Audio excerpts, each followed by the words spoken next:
ದಯವಿಟ್ಟು ನೀವು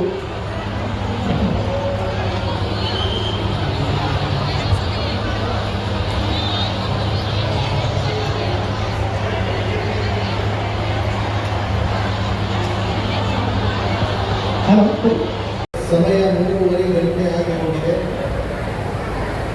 ನಿಮ್ಮೆಲ್ಲರ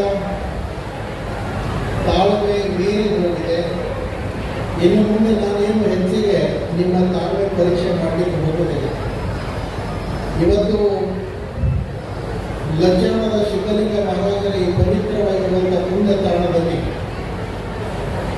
ಪೂಜ್ಯ ಸಿದ್ದರಾಮ ಶಿವಯೋಗಿಗಳ ದೇವಸ್ಥಾನ ಪೂರ್ಣಗೊಂಡ ನಂತರ ಸಿದ್ಧಲಿಂಗ ಪ್ರಭುಗಳಿಗೆ ಲಕ್ಷ್ಯ ಗುರುವಂಚನೆಯನ್ನು ಮಾಡಬೇಕು. ಲಜ್ಜಾಳ ಗ್ರಾಮದ ಎಲ್ಲ ತಾಯಿಯರಿಗೆ ಒಳಿಯನ್ನು ತುಂಬಿ ಅವರಿಗೆ ಹರಿಸಿ ಆಶೀರ್ವಾದ ಮಾಡಬೇಕು ಅನ್ನುವಂಥ ಭಾವನೆಯಿಂದ ಇವತ್ತಿನ ದಿನ ಈ ಹಮ್ಮಿಕೊಂಡಿರುವಂಥ ಈ ಕಾರ್ಯಕ್ರಮ. ಇವತ್ತಿನ ದಿನ ಎಲ್ಲ ತಾಯಿಯರಿಗೂ ಬೆಳಗ್ಗೆ 10 ಗಂಟೆಗೆ ಈ ವೇದಿಕೆಗೆ ಬಂದು ತಾವು ಒಳಿಯನ್ನು ತೆಗೆದುಕೊಳ್ಳಿಕ್ಕೆ ಬಂದು ಕುಂದಿರುವಂಥದ್ದು. ನಿಮ್ಮೆಲ್ಲರ ಆ ಮುಖದಲ್ಲಿ ಇರ್ತಕ್ಕಂಥ ಕಳೆಯನ್ನು ನೋಡಿದಾಗ ನೀವು ಭಕ್ತಿ ಶ್ರದ್ಧೆ ಅಭಿಮಾನದಿಂದ ಬಂದು ಕುಂತು ಇವತ್ತು ಸದ್ಗುರು ಸಿದ್ಧಲಿಂಗ ಪ್ರಭುಗಳು ತಪಸ್ಸನ್ನು ಗೈದಿರುವಂಥ ಈ ಪುಣ್ಯ ಭೂಮಿಯಲ್ಲಿ ನೀವೆಲ್ಲರೂ ಉಳಿಯನ್ನು ತುಂಬಿಕೊಂಡಿರುವಂಥ ತಾಯಿಯಂದರಿಗೆ ಒಂದು ಸಲ ನೋಡಿದ್ರೆ ಹಾಗೆ ಅನ್ನಿಸ್ತದೆ ಅಂತಂದರೆ ಕೈಲಾಸದಲ್ಲಿರುವಂಥ ಲಕ್ಷ್ಮೀ ಸರಸ್ವತಿ ಪಾರ್ವತಿಯರೇ ಇಲ್ಲಿ ಬಂದು ಕುಂತಿದ್ದಾರೆ ಅನ್ನುವಂಥ ಭಾವನೆ. ಯಾಕಂದರೆ ಎಲ್ಲಿ ಭಕ್ತಿ ಇರ್ತದೆ ಅಲ್ಲಿ ಭಗವಂತ ಇರ್ತಾನೆ, ಎಲ್ಲಿ ಭಕ್ತರು ಇರ್ತಾರೆ ಅಲ್ಲಿ ಗುರುಗಳಿರ್ತಾರೆ. ಹಾಗಾಗಿ ಎಲ್ಲಿ ಸತ್ಯ ಇದೆ, ನ್ಯಾಯ ಇದೆ, ಎಲ್ಲಿ ಧರ್ಮ ಇದೆ ಅಲ್ಲಿ ಭಗವಂತನ ವಾಸಸ್ಥಾನ ಆಗಿರ್ತದೆ. ಸತ್ಯ, ನ್ಯಾಯ, ಧರ್ಮ, ನೀತಿ ಇವು ಸಂಸ್ಕಾರ ಪರಂಪರೆ ಏನಿರ್ತದೆ ಅಲ್ಲಿ ಭಗವಂತನ ವಾಸಸ್ಥಾನ ಆಗಿರ್ತದೆ.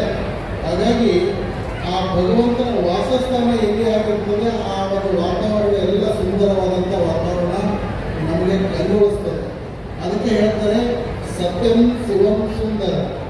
ಎಲ್ಲಿ ಸತ್ಯ ಇದೆ ಅಲ್ಲಿ ಶಿವ ಇದ್ದಾನೆ, ಎಲ್ಲಿ ಶಿವ ಇದ್ದಾನೆ ಅಲ್ಲಿ ಸುಂದರವಾದಂಥ ವಾತಾವರಣ ಇದೆ. ಹಾಗಾಗಿ ಇವತ್ತು ಲಜ್ಜಾಣದಲ್ಲಿ ಸತ್ಯ ಇದೆ, ನ್ಯಾಯ ಇದೆ, ಧರ್ಮ ಇದೆ, ನೀತಿ ಇದೆ, ಸಂಸ್ಕಾರ ಇದೆ. ಹಾಗಾಗಿ ಸಿದ್ಧಲಿಂಗ ಇಲ್ಲಿ ಬಂದು ಕುಂತಿದ್ದಾನೆ. ಅವನು ಇಲ್ಲಿ ಬಂದು ಕುಂತಿರುವಂಥ ಕಾರಣಕ್ಕಾಗಿ ಇಂಥ ಕೈಲಾಸದ ವಾತಾವರಣ ಇವತ್ತು ಲಕ್ಷಾಣದಲ್ಲಿ ನಿರ್ಮಾಣ ಆಗಿರುತ್ತದೆ. ಹಾಗಾಗಿ ತಾಯಿಯರು ಜೀವನದಲ್ಲಿ ಅನೇಕ ಕಡೆ ಉಡಿಯನ್ನು ತುಂಬಿಕೊಳ್ತಕ್ಕಂಥದ್ದು, ಮನುಷ್ಯಾಂತಿ ಕರೆದ್ರೆ ಉಡಿ ತುಂಬ್ತಾರೆ, ಮತ್ತೊಂದು ಕಾರ್ಯಕ್ರಮಕ್ಕೆ ಕರೆದ್ರೆ ಉಡಿಯನ್ನು ತುಂಬ್ತಾರೆ, ಮತ್ತು ಬಾವಿ ಶಾಂತಿ ಮಾಡಿದ್ರೆ ಉಡಿಯನ್ನು ತುಂಬ್ತಾರೆ. ಅಂಥವು ನೂರಾರು ಅವಕಾಶಗಳನ್ನು ನಿಮ್ಮ ಜೀವನದಲ್ಲಿ ಬಂದು ಹೋಗ್ತವೆ. ಆದರೆ ಇವತ್ತಿನ ಈ ಪುಣ್ಯಮಯವಾಗಿರುವಂಥ ಅವಕಾಶ ಏನಿದೆ, ಸಿದ್ಧಲಿಂಗ ಮಹಾರಾಜರು ತಪಸ್ಸನ್ನು ಮಾಡಿರುವಂಥ ಈ ಪುಣ್ಯ ಭೂಮಿಯಲ್ಲಿ ಗುರು ಕೃಪೆ ಅನ್ನುವಂಥ ಉಳಿಯನ್ನು ತುಂಬಿಕೊಳ್ತಕ್ಕಂಥ ಒಂದು ಅವಕಾಶ ನಿಮಗೆ ಸಿಕ್ಕಿರ್ತಕ್ಕಂಥದ್ದಿದೆ. ಇದು ಬಹುಶಃ ನೀವು ಉಳಿಯನ್ನು ತುಂಬಿಕೊಂಡಿರುವಂಥ ಎಲ್ಲ ತಾಯಿಯಂದಿರು ನಿಮ್ಮ ಜೀವನದಲ್ಲಿ ಇವತ್ತಿನ ದಿನ ಸುವರ್ಣ ಅಕ್ಷರಗಳಿಂದ ಬರೆದಿರುವಂಥ ಶ್ರೇಷ್ಠ ದಿನ ಅನ್ನುವಂಥ ಮಾತನ್ನು.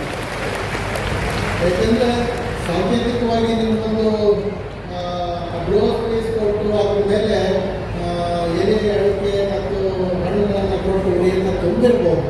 ಆದರೆ ಇವತ್ತು ಸಿದ್ಧಲಿಂಗ ಪ್ರಭುಗಳ ಅದಿವ್ಯ ಆಶೀರ್ವಾದ ಅನ್ನುವಂಥದ್ದು ನೀವು ಉಡಿಯನ್ನು ತುಂಬಿಕೊಂಡು ಮನೆಗೆ ಹೋಗ್ತಾ ಇದ್ದೀರಿ. ಹಾಗಾಗಿ ಈ ಪುಣ್ಯ ಭೂಮಿಯಲ್ಲಿ ಯಾರು ಭಕ್ತಿ ಶ್ರದ್ಧೆಯಿಂದ ಉಡಿಯನ್ನು ತುಂಬಿಕೊಂಡು ನೀವು ಈ ಕಾರ್ಯಕ್ರಮಕ್ಕೆ ಸಾಕ್ಷಿಯಾಗಿದ್ದೀರಿ. ಉಡಿಯನ್ನು ತುಂಬಿಕೊಂಡಿರ್ತಕ್ಕಂಥ ಎಲ್ಲ ತಾಯಿಯಂದಿರು ಸಿದ್ಧಲಿಂಗದ ಆಶೀರ್ವಾದದಿಂದ 100 ವರ್ಷ ಮಾಂಗಲ್ಯವತಿಯಾಗಿ ನೀವೆಲ್ಲರೂ ಬಾಳಬೇಕು ಅನ್ನುವಂಥದ್ದೇ ಗುರುಗಳ ಇಚ್ಛೆ. ಹಾಗಾಗಿ ಇಂಥ ಪುಣ್ಯಮಯವಾಗಿರುವಂಥ ಈ ಕಾರ್ಯಕ್ರಮದಲ್ಲಿ ತಾವೆಲ್ಲರೂ ಬೆಳಗ್ಗಿನಿಂದ ಉಪವಾಸವನ್ನು ಇದ್ದು ಏನೂ ತಿಂದೆ ಗುರುಗಳ ಹಸ್ತದಿಂದ ಉಡಿಯನ್ನು ತುಂಬಿಕೊಳ್ಬೇಕು ಅಂತ ತಾವು ಬಂದಿದ್ದೀರಿ. ಉಡಿಯನ್ನು ತುಂಬಿಕೊಳ್ಳಿ. ಅದರಲ್ಲಿ ವಿಶೇಷವಾಗಿ ಲಕ್ಷಾಣ ಗ್ರಾಮದ ಭಕ್ತರ ಒಂದು ಪದ್ಧತಿ ಏನು ಅಂತಂದರೆ, ಮಠದೊಳಗಡೆ ಬಂದು ಸೇವೆಯನ್ನು ಮಾಡೋದು. ಆದರೆ ಮಠದೊಳಗಿನ ಪ್ರಸಾದ ಯಾವತ್ತೂ ಕೂಡ ಲಕ್ಷಾಣ ಗ್ರಾಮದವರು ತಗೊಳ್ಳೋದಿಲ್ಲ, ಮನೆಗೆ ಹೋಗಿ ಊಟ ಮಾಡ್ತಾರೆ ಅನ್ನುವಂಥದ್ದು ಲಕ್ಷಾಣ ಗ್ರಾಮದ ಜನರ ಒಂದು ಪದ್ಧತಿಯನ್ನು ಇವತ್ತು ನಾನು ನಿಮ್ಮೆಲ್ಲರಿಗೆ ಒಂದು ವಿಚಾರವನ್ನು ಹೇಳ್ತೇನೆ. ಆದರೆ ಗುರುಮಠದಲ್ಲಿ ಸೇವೆಯನ್ನು ಸಲ್ಲಿಸಿ ಇವತ್ತು ನೀವೇನು ಉಳಿಯಿಂದ ತಿಳ್ಕೊಂಡಿರುವಂಥ ತಾಯಿಯಂದಿರು ಏನಿದ್ದೀರಿ, ನೀವು ಯಾರು ಕೂಡ ಒಬ್ಬರೂ ಮನೆಗೆ ಉಪವಾಸ ಹೋಗೋಗಿಲ್ಲ.